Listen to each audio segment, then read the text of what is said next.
Hello बच्चों, first of all good morning to all of you. और आज जो दिन है वो रक्षाबंधन का दिन है। और रक्षाबंधन के दिन भैया थोड़ा सा व्यस्तता रहती है, कार्यक्रम वगैरह हो गया है सब। तो हम लोग अब जो है बातचीत करेंगे संविधान पर। संविधान पर लास्ट टाइम जो हमारा लेक्चर आपके सामने आया था, वो लेक्चर था बच्चों भारतीय संविधान में मौलिक अधिकारों पर। और मौलिक अधिकारों पर लास्ट टाइम हमने जो है आर्टिकल 19 तक की बात कर ली थी। जो भी बच्चे वीडियोस देख रहे हैं, तो वो वीडियोस जब भी आप लोग देखते हो, तो जिनको चैप्टर वाइज प्रॉब्लम हो रही है, तो वो अपने चैनल के, जो हमारा चैनल है, उस चैनल को आप क्लिक करोगे, आप चैनल खोलोगे तो ऊपर लिखा रहता है प्ले लिस्ट। ऐसे लिखा रहेगा, प्ले लिस्ट लिखा रहेगा। आप जब उसको क्लिक करोगे ना प्ले लिस्ट को, तो उसके अंदर लाइन से सारे जो है सब्जेक्ट है उनकी वीडियोस हैं। तो आपको जो पॉलिटी की वीडियोस देखनी है, तो उसमें लाइन से लेक्चर 1, लेक्चर 2, लेक्चर 3 सब लाइन से दिया हुआ है। तो वहां से आप देख सकते हो, आपको काफी हेल्प मिलेगी, सारी वीडियोस आपको वहां से मिल जाएंगी। फिर भी अगर कोई प्रॉब्लम है तो you can come to discuss. Number अपना जो है कोचिंग का नंबर, ऑफिशियल नंबर है 9720009459। कैसी भी प्रॉब्लम हो तो you can come to discuss, right. आज जो हमारा टॉपिक है वो टॉपिक है बच्चों फंडामेंटल राइट, मौलिक अधिकार। और मौलिक अधिकारों में लास्ट टाइम आपसे जो मेरी बात हुई थी, उन बातों में हम लोगों ने जो है समझा था लास्ट टाइम मौलिक अधिकार को। और आज हम लोग वहीं से आगे बढ़ेंगे। तो आज हम लोग बातचीत करेंगे आर्टिकल 20 की। अब आर्टिकल 20 यानी कि हम लोग बातचीत करेंगे अनुच्छेद 20 की। जो अनुच्छेद 20 वो क्या है, तो ये बोलता है दोष सिद्धि के संबंध में संरक्षण। जो आर्टिकल 20 में प्रावधान किया गया है, आर्टिकल 20 प्रावधान करता है दोष सिद्धि के संबंध में संरक्षण, अपराधों के संबंध में दोष सिद्धि के लिए संरक्षण। तो दोष सिद्धि के संबंध में संरक्षण, ये आर्टिकल 20 है। और इसके अंतर्गत जो प्रावधान किए गए हैं, तो भैया देखो इसमें 3 तरह की बातें की गई हैं। इसमें 3 तरह की बातें क्या की गई हैं, तो जैसे ये क्या है, ये भाई अगर मान लो कि कोई व्यक्ति है, दोष सिद्धि के संबंध में संरक्षण ही क्या है, तो ऑफिशियल लैंग्वेज है। तो अगर मान लो कोई व्यक्ति है, तो किसी भी व्यक्ति को, जैसे इसके अंदर 3 प्रकार के शक्तियों की बात की गई है। तो जो पहली बात है, 3 तरह के संरक्षण की बात की गई है। तो पहली बात यह है कि कोई भी व्यक्ति है समाज का, उसे तब तक दंडित नहीं किया जाएगा जब तक कि वो अपराध न किया हो। किसी व्यक्ति को हम तब तक दंड नहीं दे सकते हैं जब तक कि वो अपराध न किया हो। यानी कि किसी व्यक्ति को दंड तभी दे सकते हैं जब वह कोई अपराध किया हो, उसी के बाद को हम दंड दे सकते हैं। तो जो पहला है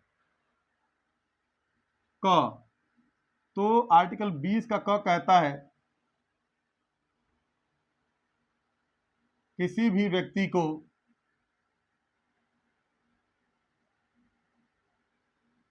तब तक दंडित नहीं किया जा सकता, नहीं किया जा सकता जब तक वह कानून का उल्लंघन न करे। जब तक वह कानून का उल्लंघन ना करे। यानी कि किसी व्यक्ति को तभी दंड दिया जाएगा जब तक कि वह किसी कानून का उल्लंघन ना करे। इसमें दूसरी बात कहता है, आर्टिकल 20 ख कहता है कि भाई मान लीजिए कि एक व्यक्ति है, एक व्यक्ति है, तो उसने कुछ अपराध किया है। तो अपराध के समय जो दंड संविधान के द्वारा निर्धारित किया जाएगा, मतलब जो दंड पहले से प्रावधान में है, उसी दंड के अनुसार उसको दंड दिया जाएगा। जैसे मान लीजिए कि आज मैं किसी को एक थप्पड़ मार दूं, तो आज हमारे कानून संविधान में यह प्रावधान है कि एक थप्पड़ मारने की सजा 3 दिन की जेल है। मैं मुकदमा लड़ रहा हूं, केस लड़ रहा हूं, और केस लड़ते लड़ते 2-4 साल बीत गए, और इस बीच में कानून चेंज हो गया। इस बीच में कानून ये हो गया कि अब अगर कोई किसी को थप्पड़ मारता है तो 10 दिन की जेल होगी। तो भाई जिस समय मैंने अपराध किया है उस समय सजा क्या थी, वही सजा मुझे मिलेगी। तो किसी भी व्यक्ति को वही दंड दिया जाएगा जो वह अपराध करने के समय उस दंड का प्रावधान था। यानी कि कोई व्यक्ति जब अपराध करता है उस अपराध के समय जो दंड होता है वही दंड उसको न्यायालय के द्वारा दिया जाएगा। बाद में अगर कोई दंड घटता या बढ़ता है तो उसका कोई प्रभाव उस व्यक्ति के सजा पर नहीं पड़ेगा। मेरी बात आप समझ रहे हो? तो ये बात है भैया। तो दूसरी बात क्या है कि जब कोई अपराध करता है, जब कोई अपराध करता है तो उस समय जिस दंड का प्रावधान है, जिस दंड का प्रावधान है वही दंड व्यक्ति को दिया जाएगा।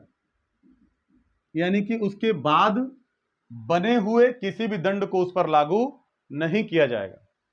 बात समझ गए आप? तीसरी बात क्या है, आर्टिकल 20 क ख ग कहता है कि भैया मान लो किसी व्यक्ति ने एक बार अपराध कर दिया तो क्या हमको जब मन चाहेगा तब उसको उठा के लाके हम दे देंगे सजा? क्या एक गलती की सजा बार बार दी जा सकती है? नहीं, एक गलती की सजा एक ही बार दी जाएगी, बार बार नहीं दी सकती है। यानी कि वह चाहे कितना ही बड़ा अपराध किया हो उसको एक बार की गलती की सजा उसको एक ही बार दी जाएगी, बार बार उसको सजा नहीं दी जा सकती है। तो तीसरी बात कहता है 20 ग कि एक अपराध का केवल एक सजा होगा, एक अपराध का केवल एक सजा होगा और एक अपराध के लिए बार बार दंडित नहीं किया जा सकता है। एक अपराध के लिए बार बार दंडित नहीं किया जा सकता है। तो आर्टिकल 20 जो है इस बात का प्रावधान करता है। क्या आपको आर्टिकल 20 में कोई प्रॉब्लम है? आर्टिकल 20 में आपको जो बातें ध्यान रखनी है वो बात क्या है, दोष सिद्धि के संबंध में संरक्षण है। दोष सिद्धि के संबंध में संरक्षण का मतलब क्या है कि अगर कोई व्यक्ति जो है वह दोषी सिद्ध हो गया या नहीं हुआ है तो उसके लिए क्या प्रावधान है, उसके क्या मौलिक अधिकार हैं, क्या उसके फंडामेंटल राइट है। तो किसी भी व्यक्ति को तब तक दंडित नहीं किया जा सकता जब तक कि वह कानून का उल्लंघन ना करे। जब तक वह कानून का उल्लंघन नहीं करेगा तब तक उसको दंडित नहीं किया जा सकता।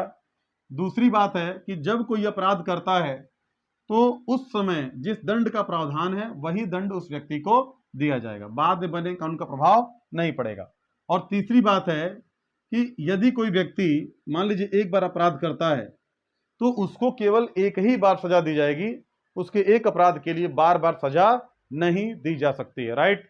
तो ये आपके हैं आर्टिकल 20 के 3 प्रावधान। आप एक स्क्रीनशॉट लो, इसको आप नोट डाउन कर लेंगे, ठीक है? और इसके बाद जो है हम लोग आर्टिकल 21 की बातचीत करेंगे।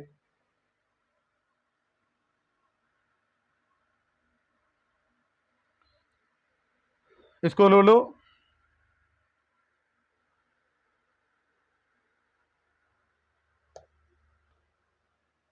ठीक है बच्चा, इसमें ये हो गया।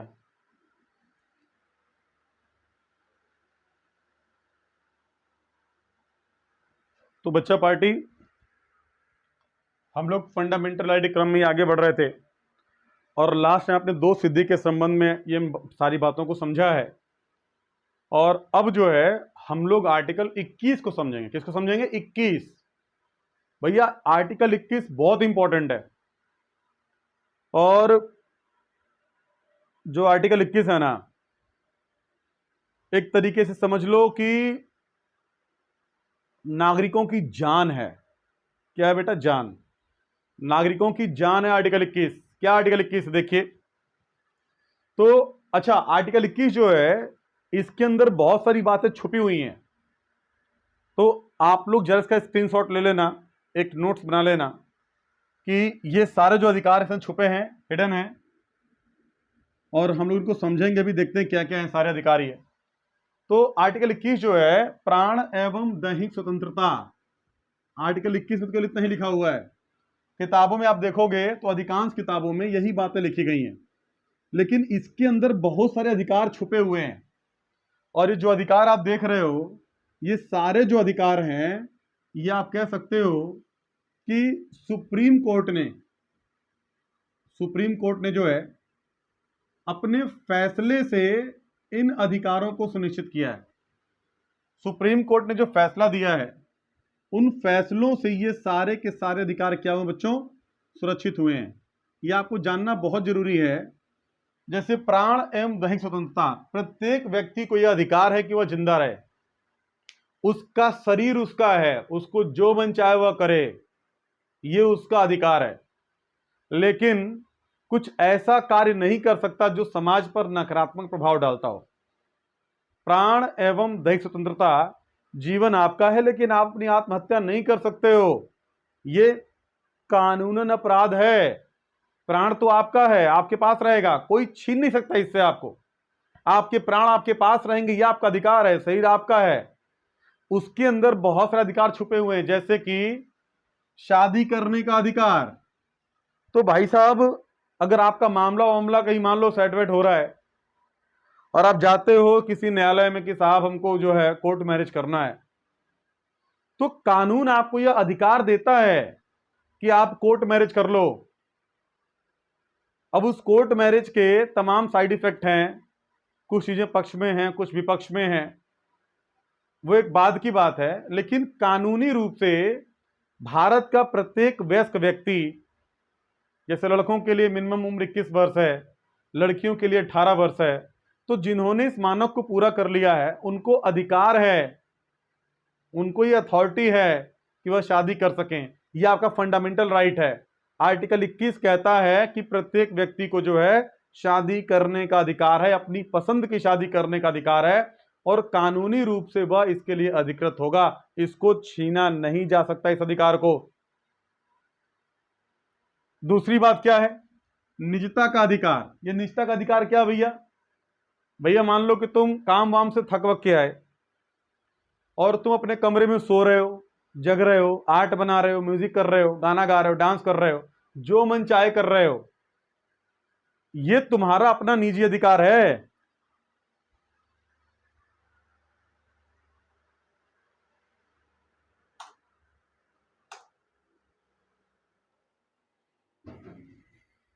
ये आपका अपना निजी अधिकार है कि आपको कमरे में कैसे रहना है। कोई हस्तक्षेप नहीं कर सकता आपके जीवन में। और अगर कोई खिड़की से झांक रहा हो कि क्या करता ना, तो ये आपके निजता के अधिकार का हनन है।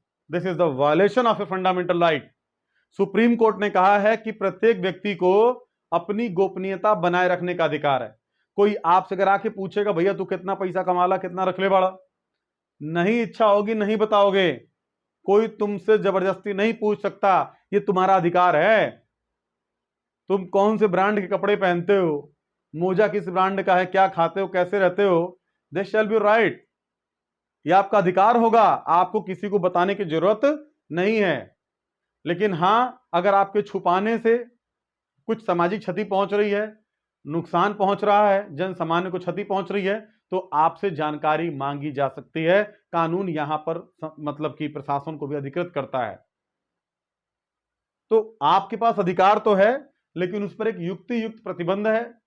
आप अपनी आजादी को एंजॉय करने के लिए फ्री हैं, आप अपनी आजादी को महसूस करने के लिए, एंजॉय करने के लिए, उसको एंटरटेन करने के लिए फ्री हैं। लेकिन आपकी आजादी वहीं तक है जहां तक दूसरों की आजादी प्रभावित नहीं होती है। भाई साहब, चिकित्सा पाने का अधिकार, जैसे मान लीजिए कि किसी भी हाल में आपको सरकार चिकित्सा पाने से नहीं रोक सकती है, नहीं रोक सकती है। अगर आप बीमार हैं, आप अस्वस्थ हैं, तो आप हॉस्पिटल जाएंगे, यह आपका अधिकार है। सरकार कानून बना करके आपके इस अधिकार को नहीं छीन सकती कि आप दवा नहीं कराएंगे। जब जिंदा ही नहीं रहेंगे तो कानून किसके लिए? तो जो चिकित्सा पाने का अधिकार है, प्रत्येक व्यक्ति का अधिकार है कि वह चिकित्सा प्राप्त कर सके यदि वह बीमार है तो। शिक्षा पाने का अधिकार, यानी कि किसी भी व्यक्ति को पढ़ने से नहीं रोका जा सकता। सरकार कोई ऐसा कानून नहीं बनाएगी जिससे व्यक्ति के शिक्षा पाने का अधिकार प्रभावित होता हो। प्रभावित का मतलब वह रोका जाता हो शिक्षा पाने से। अब विशेष परिस्थितियां हैं, राज्य के अंदर कर्फ्यू लगा हुआ है, आपातकाल जैसी व्यवस्था है, या परिस्थितियां सामान्य नहीं है, तो ऐसे में प्रशासन कानून बना करके और कुछ समय के लिए विद्यालयों को, यूनिवर्सिटीज को बंद कर सकती है। इसका मतलब यह नहीं कि आपकी शिक्षा पाने के अधिकार को छीन रही है, इसका मतलब यह नहीं है। चूंकि परिस्थितियां सामान्य नहीं है, इसीलिए सरकार को यह अधिकार है कि वह कानून बना करके और आपके शिक्षा पाने के अधिकार को अल्प समय के लिए, कुछ समय के लिए रोक सकती है, लेकिन वह परमानेंट नहीं होगा। जब स्थितियां सामान्य होंगी तो स्कूल को, कॉलेज को खोलना ही पड़ेगा। नेक्स्ट पॉइंट है प्रदूषण मुक्त जल पीने का अधिकार। प्रत्येक व्यक्ति को यह अधिकार है कि वह स्वच्छ पानी पिए, यह हमारा मौलिक अधिकार है। और राज्य की जिम्मेदारी है कि यदि कहीं पीने का पानी दूषित हो गया है तो राज्य उसको उपलब्ध कराए। यह प्रत्येक व्यक्ति का मौलिक अधिकार है कि वह स्वच्छ जल प्राप्त करेगा, पिएगा। आवास का अधिकार, भैया प्रत्येक व्यक्ति को घर में रहने का अधिकार है। यह राज्य की जिम्मेदारी भी बन जाती है कि वह आवास नहीं तो आवास उपलब्ध कराए, लेकिन राज्य के लिए बाध्यकारी नहीं है। अगर सरकार के पास पैसा है तो सरकार आपके लिए आवास बना के देगी। प्रधानमंत्री जो है ये ये प्रधानमंत्री अटल बिहारी वाजपेयी जो निवास योजना था, जिसमें मकान बने हैं, तो बीपीएल लोगों को जो मकान के लिए पैसा दिया गया, फंड किया गया, भैया आप मकान बनाओ, ये उसी के अंतर्गत था। लेकिन सरकार को आप बाध्य नहीं कर सकते हो कि नहीं तो हमको मकान बना के ही दो। सरकार के पास फंड है तो सरकार आपकी जरूरतों को पूरा करेगी, नहीं फंड है नहीं करेगी। ये उसके डीपीएसपी का अधिकार है, राज्य की जिम्मेदारी है ये। और डीपीएसपी में कहा गया कि राज्य ऐसा करेगा, लेकिन राज्य के लिए बाध्यकारी नहीं है, उसके लिए आप कानून जाकर केस नहीं कर सकते हो। तो आपको अपने आवास पे रहने का अधिकार है, घर का अधिकार है, कोई आपका घर आपसे छीन नहीं सकता। अब जो तुम कहोगे कि साहब ये बताइए कि जो बुलडोजर क्यों चल रहा है, तो भैया बुलडोजर वहां नहीं चल रहा है जो लीगल है, जो इलीगल है बुलडोजर उसी पर चलेगा। योगी हो चाहे मोदी हो चाहे कोई भी हो, वो आपकी लीगल संपत्ति को आपसे नहीं छीन सकते। किसी का मकान नहीं गिराया जा रहा है, मकान गिराने का अधिकार नहीं है सरकार को। लेकिन जहां आप गलत हो, जहां आपके पास डॉक्यूमेंट नहीं है, जहां पर आप अधिकृत नहीं है, कागज नहीं है, सरकार उतना ही गिराती है और उतना ही गिरा सकती है। विदेशी यात्रा का अधिकार, भैया तुम अपना शरीर लेके कहीं भी घूम सकते हो, तुम्हारा अधिकार है, सरकार आपको रोकेगी नहीं। कुछ विशेष परिस्थितियों में रोक सकती है, जैसे आप यहां हत्या किए हुए हैं, चाकू मार दिए किसी को, और चाकू मार के भागना चाहते हैं थाईलैंड, नेपाल, सरकार को पता है कि अपराधी व्यक्ति है, पैसा लेके भागना चाहते हैं विदेशों में, तो सरकार को पता है कि यह अपराधी व्यक्ति है, आपको जाने से रोक सकती है, रोकेगी। मेरी बात समझ रहे हो आप, रोकेगी आपको। तो भैया विदेशी यात्रा का अधिकार तो है, लेकिन उस पर भी क्या है, एक युक्तियुक्त प्रतिबंध है। भाई साहब फुटपाथ पर व्यापार करने का अधिकार, कोई व्यक्ति सड़क के किनारे सामान बेच सकता है, सड़क के किनारे बेच सकता है, लेकिन अगर सड़क के किनारे उसके सामान बेचने से जाम लग रहा है, समस्या हो रही है, तो पुलिस को, प्रशासन को यह अधिकार है कि वह उस जाम को खाली कराए।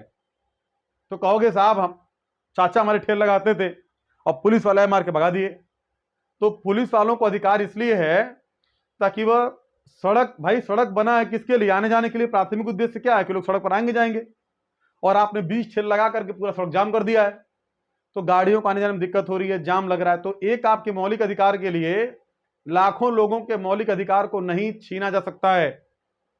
तो सरकार आपके बेचने पर प्रतिबंध लगा सकती है, लेकिन अगर आपके बेचने से कहीं समस्या नहीं हो रही है तो वहां पर जो है आप बेच सकते हो, ये आपका अधिकार है। तो फुटपाथ पर सामान बेचने का अधिकार, दैट इज इंपॉर्टेंट। फांसी में विलंब का अधिकार, इसका मतलब यह है कि भाई मान लीजिए किसी मामले में आप गंभीर अपराधी हैं और सुप्रीम कोर्ट ने आपको किसी मामले में, rare of the rares case में आपको फांसी दे दिया है, और आप याचिका राष्ट्रपति के पास लगा दिए कि साहब देखो एक बार गलती हो गई, क्षमा कर दो, मैं अपराधी हूं, मैं मानता हूं, लेकिन मैं आपको जो है वचन देता हूं और मैं संकल्प लेता हूं कि मैं कभी जीवन में ऐसा अपराध नहीं करूंगा। इस तरह की याचिका आपने लगाई है, या आपको लगता है कि सुप्रीम कोर्ट ने ज्यादती कर दी है, छोटे से गुनाह पर इतनी बड़ी सजा फांसी दे दी है, तो आप ऐसे में राष्ट्रपति के पास याचिका लगा सकते हैं यदि राष्ट्रपति आपकी याचिका पर विचार कर रहे हैं और विलंब हो रहा है तो ये आपको विलंब का अधिकार प्राप्त है। सुप्रीम कोर्ट ने ये अपने फैसले में दिया है। तो ये सारी बातें जो हैं ये सुप्रीम कोर्ट के फैसले से लागू होती हैं और ये सब छुपे रूप से आर्टिकल 21 का हिस्सा है। ठीक है, आर्टिकल 21 का हिस्सा है। बच्चों, वर्ष 2002 की बात है, संविधान में एक संशोधन हुआ। ये संशोधन क्या होता है? संशोधन का मतलब होता है कि संविधान के अंदर कुछ अच्छी बात को जोड़ना या जो कुछ अनावश्यक बातें हैं उनको बाहर निकालना। यानी कि जब हम अपने संविधान में कुछ बातों को जोड़ते हैं, जैसे लगता है कि भाई ये भी होना चाहिए संविधान में, तो अगर उसको हम जोड़ रहे हैं या कुछ अनावश्यक बातों को संविधान से बाहर निकाल रहे हैं तो इसको हम संशोधन कहते हैं। अब एक बार किया तो पहला संशोधन, दो बार किया तो दूसरा संशोधन, तीन बार किया तीसरा संशोधन, और इसी तरीके से अगर हम बार बार संशोधन कर रहे हैं तो हम इसको अमेंडमेंट कहते हैं, संशोधन कहते हैं। अब जितनी बार होगा वो उसका नाम होगा। तो जैसे कि 2002 में 86वां संशोधन हुआ। कौन सा भैया? 86वां 86 संशोधन हुआ। और इस संशोधन के द्वारा एक काम किया गया, कहा गया कि अब देश के अंदर जितने भी बच्चे हैं जिनकी उम्र 6 से 14 साल है उनको शिक्षा प्राप्त करना ये उनका मौलिक अधिकार होगा। और ये हमने अपने संविधान में आर्टिकल 21A में रखा। इस बात को हमने कहा रखा बच्चा? 21A में हमने इस बात को रखा कि प्रत्येक बच्चे को शिक्षा प्राप्त करना ये उनका मौलिक अधिकार होगा। That is very important. तो ये उनका मौलिक अधिकार होगा, प्रत्येक बच्चे को शिक्षा प्राप्त करना। कहां से कहां तक? 6 से 14 वर्ष तक के बच्चों को शिक्षा प्राप्त करने का अधिकार होगा। ये वर्ष 2002 में संशोधन हुआ, लेकिन जो ये कानून है ये कानून लागू हुआ वर्ष 2009 में। मेरे बच्चों, मुझे उम्मीद है आपको ये बातें समझ में आई होंगी। अब आर्टिकल 21 के बाद जो है हम लोग आर्टिकल 22 पढ़ेंगे, 23 पढ़ेंगे, 24 पढ़ेंगे, राइट? तो हम लोग उसको भी एक बार देखेंगे आर्टिकल 22 को, कि आर्टिकल 22 क्या है। और आर्टिकल 22 के बाद दो सिद्धि के संबंध में संरक्षण जो है ये आर्टिकल 19 से लेकर के 22 तक स्वतंत्रता का अधिकार है। ये अधिकार आज हम लोग खत्म कर देंगे इस क्लास में। उसके बाद नेक्स्ट क्लास में शोषण के विरुद्ध अधिकार आर्टिकल 23-24, फिर धार्मिक स्वतंत्रता का अधिकार आर्टिकल 25 से लेकर 28 तक। तो हम लोग इन सब बातों को बच्चों समझेंगे अपनी ही क्लास के अंदर, ठीक है ना? तो इसी बात पे जो है अगली देखते हैं हम लोग, अगला कॉन्सेप्ट देखते हैं।